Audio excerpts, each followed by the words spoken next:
Hello Divi Nation and welcome. In today's video, I'm going to show you how to download and install our free category page template for Divi's electronics store layout pack. This is the final result we're aiming to achieve. So without wasting a lot of time, let's dive in and let's get started. All right, so the first thing we need to do is to head over to this blog post, which I'll link to in the show notes below. You want to scroll down and click on Get It for Free Today to download this layout pack, and then click on Download the files. Next, you need to go in and unzip this file. So I'm going to come over here, Show in Finder, and here it is. So now you want to double click on it, and here it is.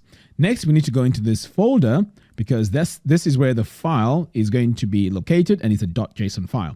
So I'm just going to drag this over now to my other screen so I can show you how we can add it onto our site. But before we do that, I would like to show you something quickly. The template that we're going to add is going to redesign our categories. So far, let me show you what our categories look like. So I'm going to come over here to Posts and then click on Categories. So I've gone ahead of time and created these two categories. So if I come over here to filming gear, I can click on View, and this will give us an idea of what this looks like. So at the moment, this is what it looks like. It has our products. So far, I've only added 2 into this category, but I'm pretty sure you can agree that ideally, we would like to add a bit more design to this. So that is what we're going to do now. So I'm going to go back to my dashboard and come all the way down here to Divi, click on Theme Builder. Next, you want to click on Portability, click on Import. Now remember, we unzipped that folder and this is the file that we found in it. So what I'm going to do is to drag and drop it here like that, and then click on Import Theme Builder Templates. Excellent. So now we can see that our template here is on our category pages. So I'm going to now save changes. Next, when we come over here now to our category page, which is the filming gear category, and I refresh this page, notice what happens. We now have a completely redesigned category page, which has email opt-ins, items on sale, and so on. So what I'm going to do now is to go into this template and show you how we can go in and customize it. So I'm going to come back over here now. Now to customize this template, you need to go into this pencil icon to go into our theme builder. Excellent. So what we're going to do is we're going to start with this top section here. So I'm going to click on this gear icon to go into my section settings, and then we're going to come over here to background. So we can see here we have a background color. So if we update this, you can see the color now has changed.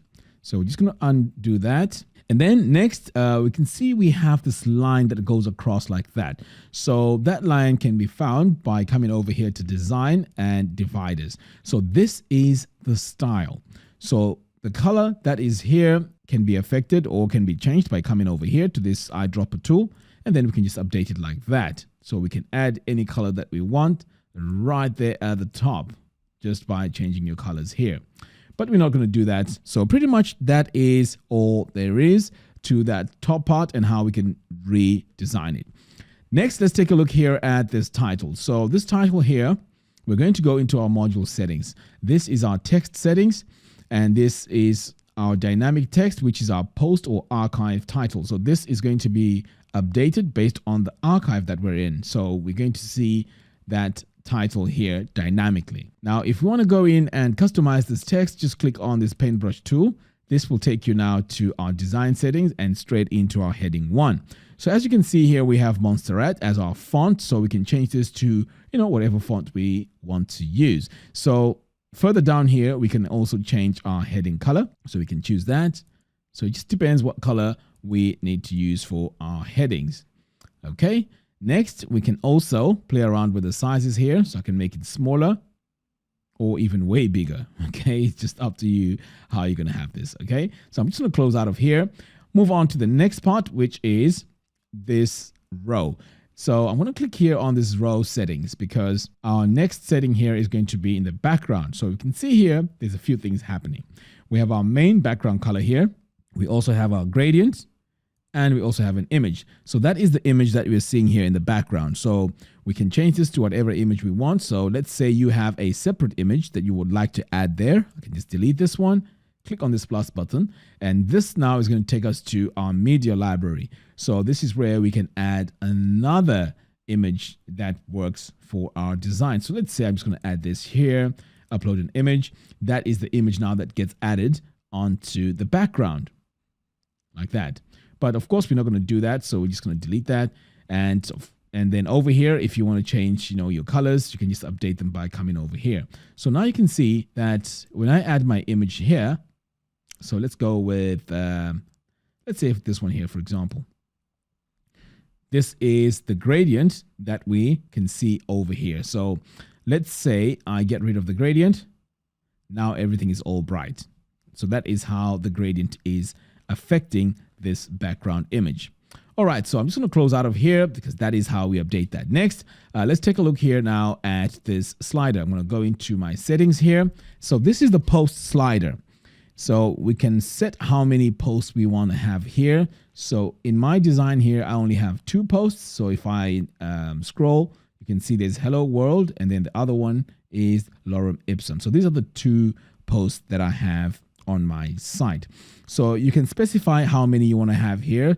So post count here is 3, but you can, change this to whatever value you want. But I wouldn't highly recommend you add more than 3 because you don't want that people go onto this page or this part of the page and spend so much time just cycling through this. So 3 should be enough. We also have a read more button here, which we can also go in and customize. We can also customize the accept length. And further down here, we can also choose to add a featured image if we need to do that. So now you can see we have a featured image.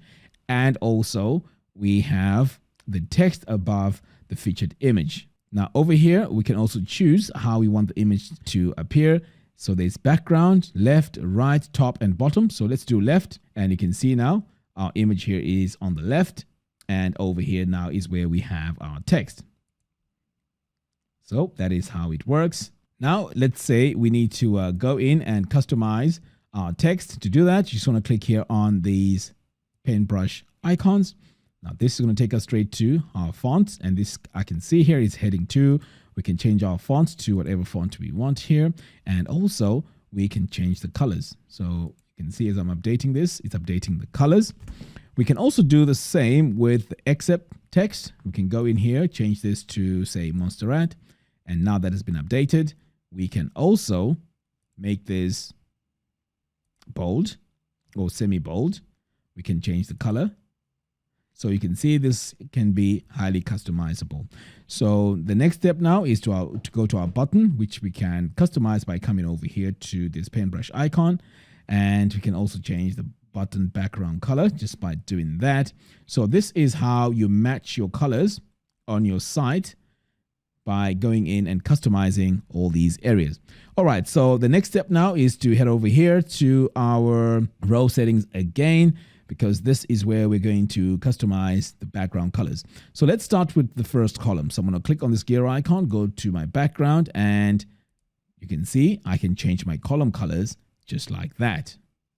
So this is very powerful. I can go in, change my background colors, but just make sure that when you change your background colors, you want to make sure that our text that we have here has great contrast. So if you're going to use a light background color, you need to make sure that your text is dark so that it's easier to read. So pretty much that is what we need to do. We can go into each and every one of these and change the background colors. Now let's go into the actual modules. So the first module here is the text module. So we're going to go in, and if you want to customize this, just go into the design text, and we can update the colors here. So you can see in real time, my colors are updating. We can change the font. Let's go Montserrat, and it's been updated. Okay, I'm going to close out of that. So that is the way to go in and customize all the text areas here on our columns. Next, let's take a look here at this email opt-in. Now, it's important that we set this up correctly. If we don't, it's not going to work. So to customize this or to set it up, we need to go into the email opt-in settings, scroll down until you get to email account. So this now has to connect with our email service provider. So there's quite a lot to choose from. We have MailChimp, and when we click on this drop down, we can see we have ConvertKit, Emma, Fluent CRM, and so on. So choose the one that works for you or the one that you've signed up for. And before you can even connect this, you need to also have a mailing list that you need to create first, because that's the mailing list we need to connect with Divi here, or rather this email opt-in, so that when someone hits subscribe, they are added onto that database in your email service provider. Okay, so let's say you choose your list here. You will see it on this drop down. Just click on add, and then now that's added. Next, you want to now come over here to success action.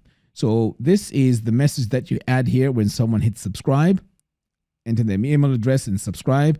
The message would show up here. So at the moment, we just have success. You can type whatever message you want here, or after they hit subscribe, you can redirect them to a specific page, which you need to create beforehand, and then click here, select redirect to custom URL, and paste the URL in here. So now when someone enters their email address and hits subscribe, they will be redirected to that page that you specify here.